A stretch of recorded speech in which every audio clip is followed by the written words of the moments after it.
Baik, bismillahirrahmanirrahim. Assalamualaikum warahmatullahi wabarakatuh. Bismillah, alhamdulillah, wassalatu wassalamu ala rasulillah, wa ala alihi wa sahbihi wa mawala. Rabbi sofri sadri wa yassirli amli wa hlul 'uqdatam min lisani yafqahu qawli.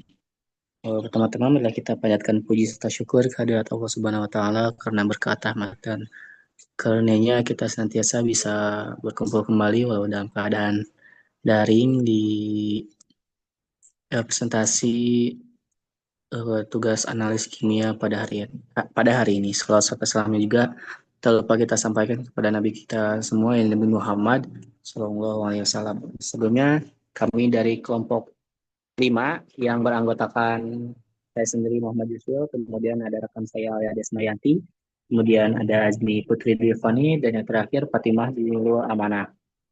Eh, Pada kali ini kami dari kelompok 5 akan mempresentasikan hasil diskusi kami mengenai penerapan titrasi, pengendapan dan titrasi redox dalam industri kosmetik. Boleh di next.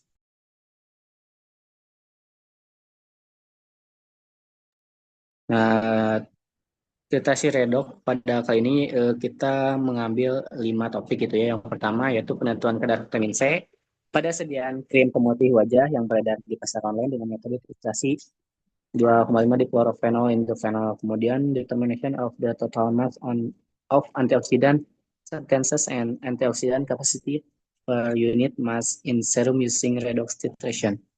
Yang ketiga ya itu ada a novel volumetric method for quantitation of titanium dioxide is in cosmetics. Yang topik 4, penetapan kadar hidrogen peroksida dalam sediaan pewarna rambut secara titrasi redox menggunakan alat autotitrator. Dan yang terakhir yaitu penetapan kadar metampiron dan asam askorbat dengan menggunakan metode titrasi iodimetri dan iodometri. Boleh di next.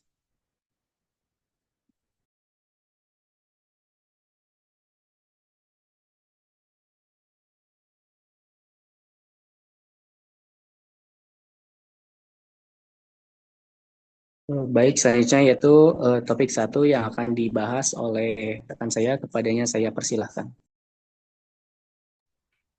Baik, untuk yang pertama itu ada penentuan kadar vitamin C pada sediaan krim pemutih wajah yang beredar di pasar online dengan metode titrasi 2,6 di chlorophenol dan indophenol.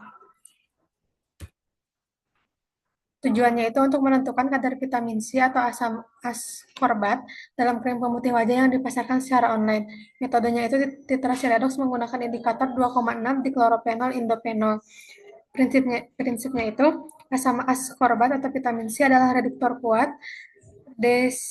DCPIP adalah indikator redoks yang akan berubah warna ketika direduksi oleh vitamin C.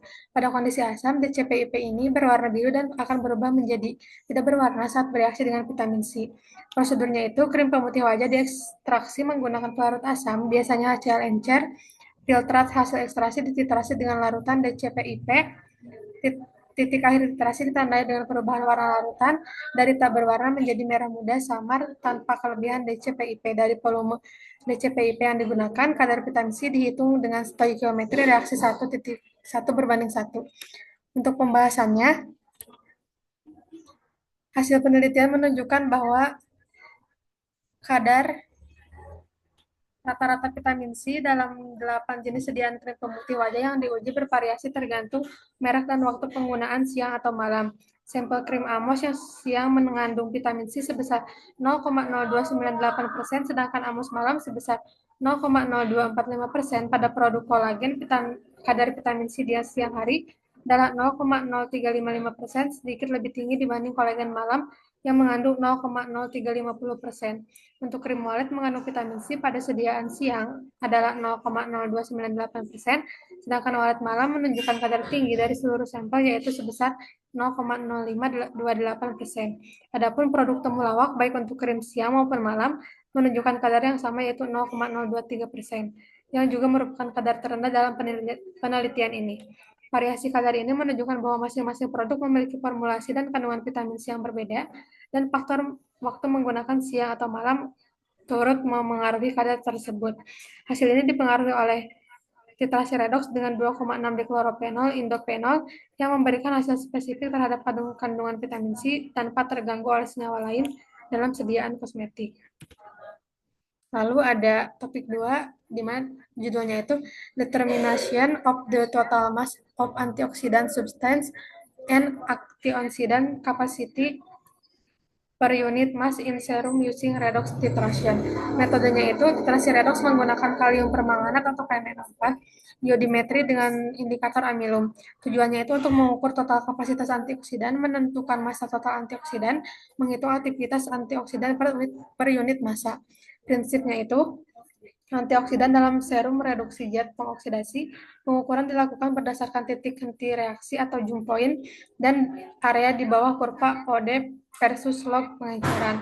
Langkah utamanya itu serum dari 2 kelompok usia, kemudian pengenceran bertingkat, penambahan KMNO4 atau I2 plus amilum, inkubasi 37 derajat Celcius selama 30 menit, pengukuran iodi serum 570 nanometer, analisis grafik untuk kapasitas massa dan aktivitas.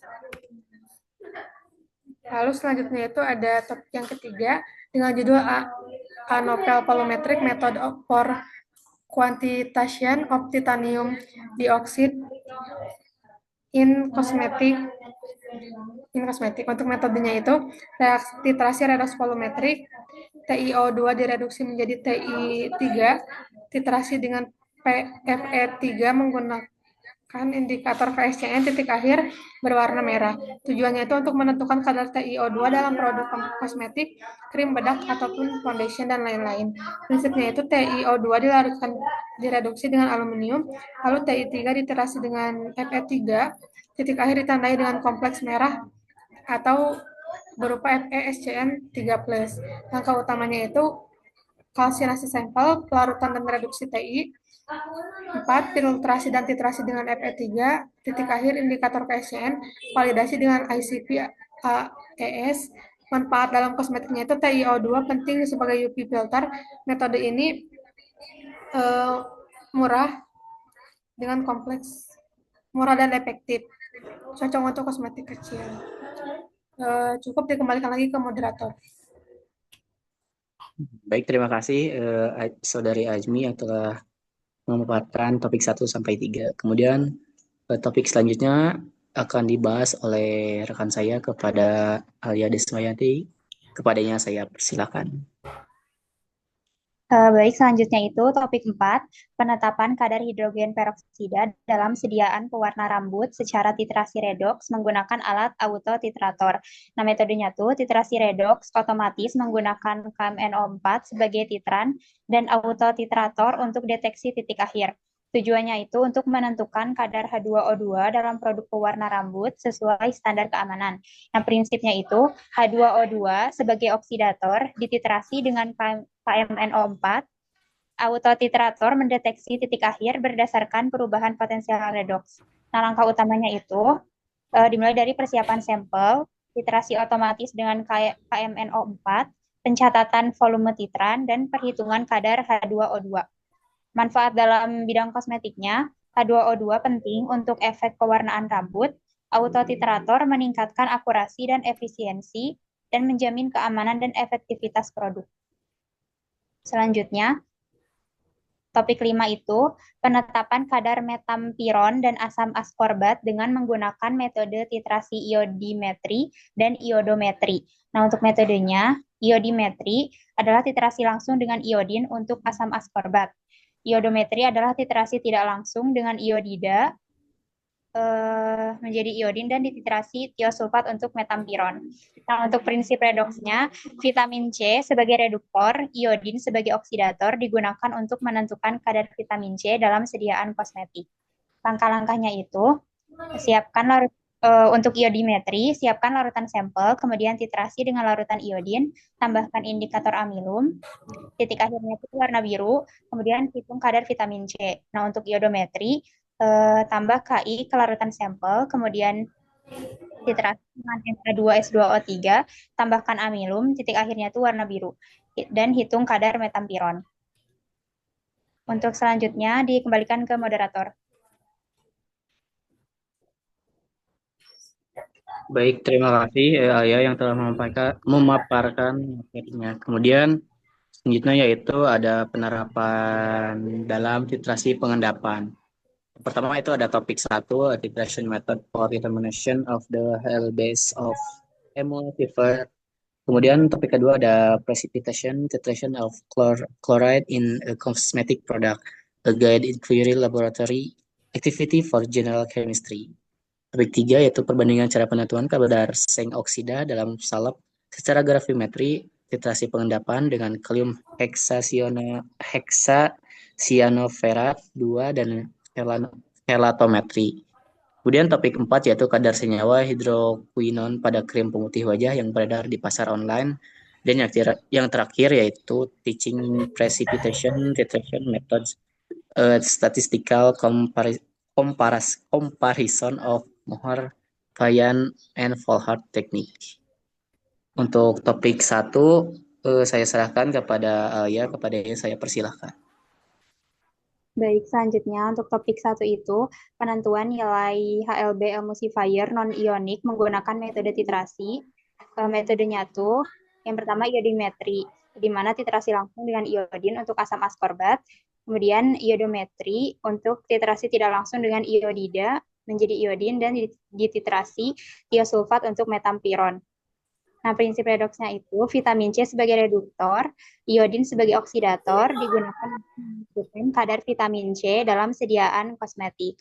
Nah, langkah-langkahnya itu menyiapkan larutan air dari emulsifier non-ionik, kemudian menambahkan fase minyak sebagai media emulsi, kemudian menambahkan indikator karbon hitam, titrasi dengan emulsifier ber-HLB lebih rendah, amati titik akhir, karbon hitam bermigrasi ke fase minyak, kemudian hitung nilai HLB yang sesuai berdasarkan jumlah titran.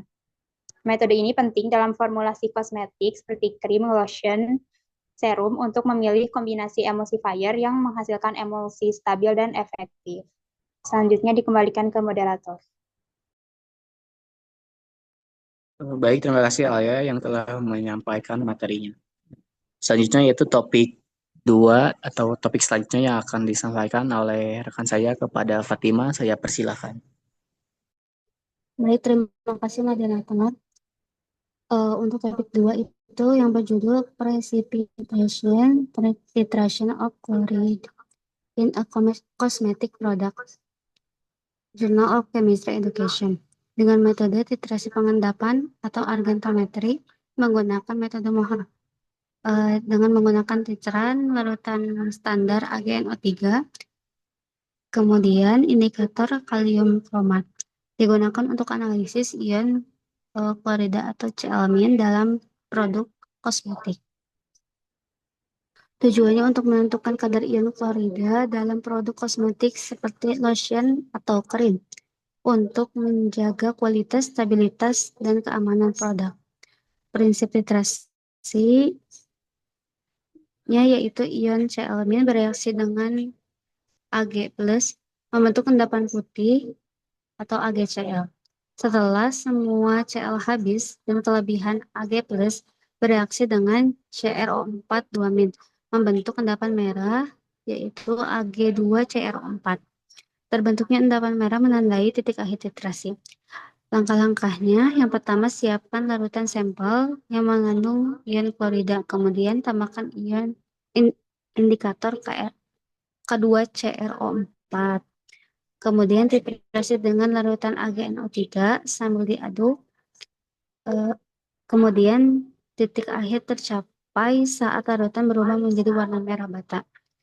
Dan yang terakhir, catat volume AgNO3 yang digunakan untuk menghitung kadar Cl-. Selanjutnya itu topik 3 dengan judul perbandingan cara menentukan kadar seng oksida dalam salep cara gravimetri. Titrasi pengendapan dengan kalium heksasianoferat 2 dan keratometri. Dengan metode titrasi pengendapan menggunakan kalium heksasianoferat sebagai titran untuk menentukan kadar seng oksida atau ZNO dalam sediaan salep.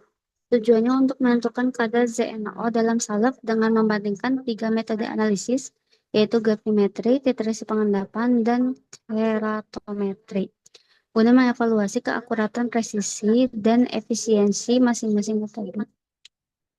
Prinsip titrasi yang digunakannya adalah ion Zn2+ dalam sampel bereaksi dengan ion heksacyanoferat membentuk endapan heksasianoferat yang tidak larut. Reaksi ini memungkinkan penentuan kadar Zn2+ melalui pengukuran volume titran yang diperlukan untuk mencapai titik akhir titrasi. Selanjutnya, analisis kadar hidrokuinon dalam krim pemutih via titrasi argentometri. Jurnal Penelitian dan Pengembangan Farmasi dan Sains Kesehatan, volume 4, nomor 2, tahun 2025. Metodenya titrasi pengendapan dengan larutan AgNO3 dalam suasana asam. Prinsipnya, hidrokuinon bereaksi dengan Ag+ membentuk endapan perak hidrokuinonat. Titik akhir titrasi ditandai dengan terbentuknya endapan tetap atau perubahan warna. Langkah-langkahnya itu yang pertama, ekstraksi hidrokuinon dari krim, kemudian titrasi larutan ekstrak dengan AgNO3, kemudian amati titik akhir, dan hitung kadar berdasarkan volume titran. Relevansinya penting untuk memastikan kadar hidrokuinon sesuai batas aman dalam produk pemutih. Metode ini efisien untuk kontrol mutu kosmetik. Selanjutnya dikembalikan lagi ke moderator. Oke, baik, terima kasih Pak Tim yang telah menyampaikan materinya. Kemudian topik selanjutnya yaitu topik 5, ada Teaching Precipitation Titration Methods.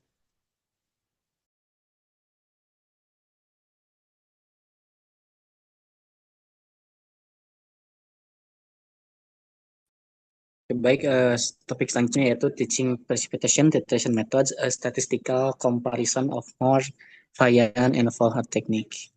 Ya, metode yang digunakan pada kali ini yaitu titrasi yang digunakan adalah titrasi pengendapan metode Mohr. Nah, tujuan dari hal ini yaitu untuk menentukan kadar ion anorganik seperti ion klorida atau seelmin dalam berbagai produk perawatan kulit dan rambut. Prinsip yang digunakan pada kali ini yaitu larutan perak nitrat atau AgNO3 digunakan sebagai titran dan kalium kromat atau K2CrO4 sebagai indikator. Nah, ketika semua ion klorida dalam sampel telah bereaksi dengan ion perak, akan terbentuk endapan merah perak kromat atau Ag2CrO4 sebagai tanda dari titik akhir titrasi. Nah, tujuan dan manfaat dari kali ini yaitu untuk penggunaan titrasi pengendapan membantu produsen untuk menjamin konsistensi formulasi produk kosmetik, kemudian memastikan keamanan dan kenyamanan bagi pengguna akhir, kemudian juga untuk mematuhi standar industri kosmetik dan regulasi bahan kimia. Contoh aplikasi dalam kosmetik ini meliputi yang pertama analisis kadar klorida dalam lotion and cream wajah untuk memastikan tidak terjadi iritasi kulit akibat kelebihan ion klorida. Nah, kemudian juga untuk pengujian sampo dan kondisioner di mana ion klorida yang berlebihan bisa memengaruhi kestabilan pH dan struktur produk.